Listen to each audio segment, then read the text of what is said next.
So we all use our smartphones a lot, and there are a few mistakes that people make time after time, and these can be genuinely costly. So in this video we're going to go through them, and then how you can fix them.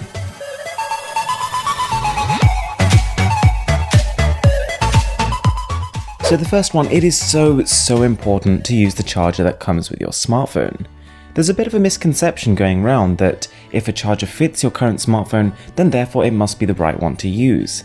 This is wrong, and this can actually cause serious damage to you and your smartphone. So taking the example of the recently released OnePlus 5, the bottom of the charger tells us that the phone is built to take 5 volts and 4 amps. Now using a small little charger from eBay with no real brand on it, this one says it supplies 5 volts but with only 1 amp. Now not only does this mean slower charging, but also a long-term damage to the ability of the battery to actually hold capacity. It's also worth bearing in mind that with very cheap chargers, they often don't even live up to what they say on the tin. But the other option, even taking a high quality charger from another manufacturer, for example if I tried to use the Xiaomi Mi 6's charger with the OnePlus 5, I could still overload it. As you can see, this one supports 9 volts of output, and that's actually enough to short circuit the OnePlus 5. It could cause the phone to break, or even worse, explode while charging. And don't forget, on top of all this, in most phone warranty clauses, if you do use a third-party charger, your warranty is automatically void. So the next very important flaw that I've seen people make on their smartphones is to completely ignore permissions. Now, whilst care has been taken, there are still malicious apps present on the Play Store and Apple's App Store. Your smartphone is valuable, it has everything on it. It has everything you type, it has all your passwords, all your contacts, all your social media and your photos, and therefore an application that can get inside of it is very powerful indeed. So my recommendation would be to first of all either stick to trusted developers, or either download Editor's Choice apps, or thoroughly inspect the permissions being requested. If it doesn't look like the permissions line up with what the app actually needs, it's worth holding off, it's worth asking people, getting third-party reviews, or even asking the developers themselves to see if they can justify it. So there was a recent survey that said up to 70% of people are sleeping next to their smartphone while it's still on.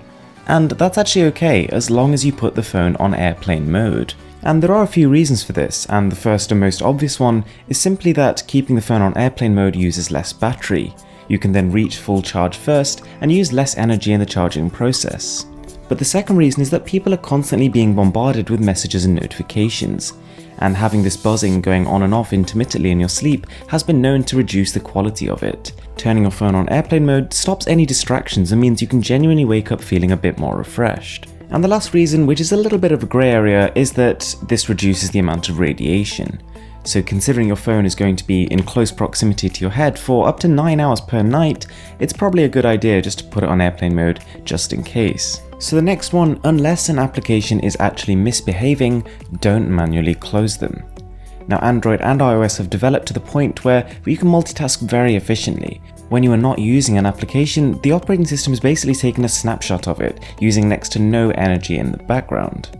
The time and battery you can end up spending managing your applications and then waiting for them to reload when you've actually closed them can be greater than if you just left them alone. And this tends to be even more significant for games, which are generally more idle when not being used, but also take longer to load if you do close them and reopen them.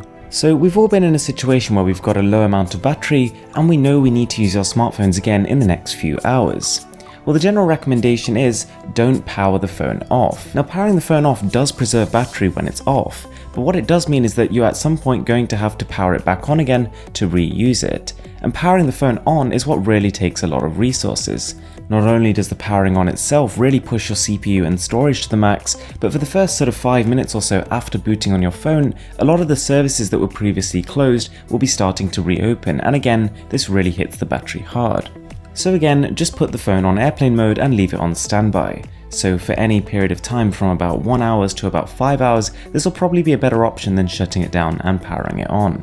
So guys, there we go. Those were 5 very important things worth always bearing in mind when using your smartphone. I really hope you enjoyed the video, and if you did, be sure to smash that subscribe button because that would really help me out. With that being said, I'm Mr. Who's the Boss, and I'm signing out.